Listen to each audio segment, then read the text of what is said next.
दो व्यक्ति यहाँ पर संगति में आते हैं, प्रार्थना में आते हैं, और जब आते हैं तो क्या है, फिर प्रार्थना खत्म होता है, दान देते हैं, फिर क्या है, चले जाते हैं। उनका जीवन ऐसा है।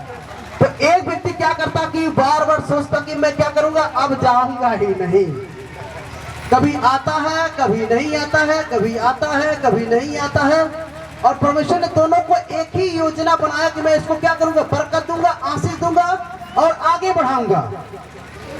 उदाहरण के लिए जैसे आप लोग जब यहाँ पर आए हैं तो हर एक व्यक्ति का समस्या अलग अलग है, सही बात है ना। हर एक व्यक्ति का समस्या, बीमारी, तकलीफ, दिक्कत अलग अलग है, ठीक है। तो परमेश्वर चाहता सबको ठीक करने के लिए, ऐसा है ना। जैसे आप एक माता पिता हैं अगर, तो आप अपने बच्चे को ये नहीं चाहते कि एक आगे बढ़े और एक आगे ना बढ़े, ऐसा सोचते हैं? कभी नहीं सोचते। आप सोचते हैं कि मेरा बच्चा दोनों क्या है, आगे रहे। कि आपने ऐसा जन्म दिया कि एक जन आगे रहेगा, एक जन पीछे रहेगा, एक जन गरीब रहेगा, एक जन अमीर रहेगा, ऐसा सोचते हैं? नहीं सोचते। क्यों नहीं सोचते अपने बच्चे के बारे में, बताइए। आपके पास अगर दो बच्चे हैं तो आप क्यों नहीं सोचेंगे कि गरीब रहे कि अमीर रहे? क्योंकि आपने उनको दोनों को पैदा किया है, अपने खून से रचा है, अपने पसीने की कमाई खिलाए हैं। आपको मालूम होगा सब ना। तो आप जब नहीं सोचते कि हमारा बच्चा क्या रहे, एक आगे रहे एक पीछे, तो परमेश्वर कैसे सोचता है? वो सोचेगा? तो क्यों एक व्यक्ति आगे हो जाता है, एक व्यक्ति, क्या कारण है?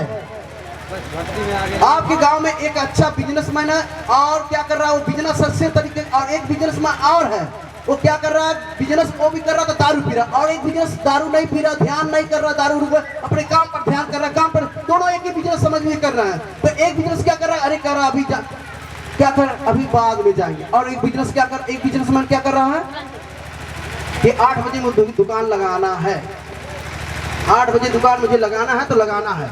वो बिना खाए हुए भी दुकानों लगाएगा क्योंकि कुछ उसे करना है। और एक कर अरे बात में चले जाए, पता नहीं होगा कि नहीं।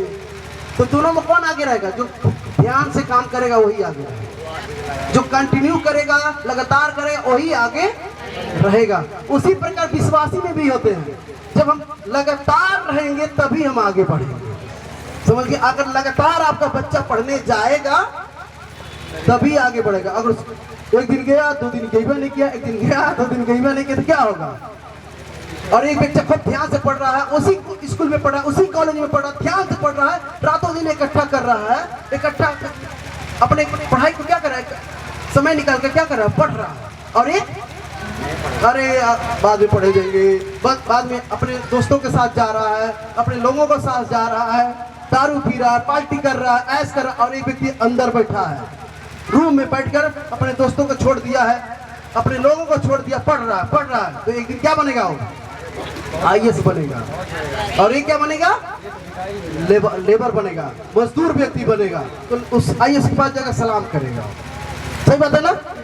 हाँ जी, वही सलाम करेगा ना। अगर वो भी पढ़ा रहता तो सलाम नहीं करना पड़ता, वो भी क्या बनता है, अधिकारी बनता।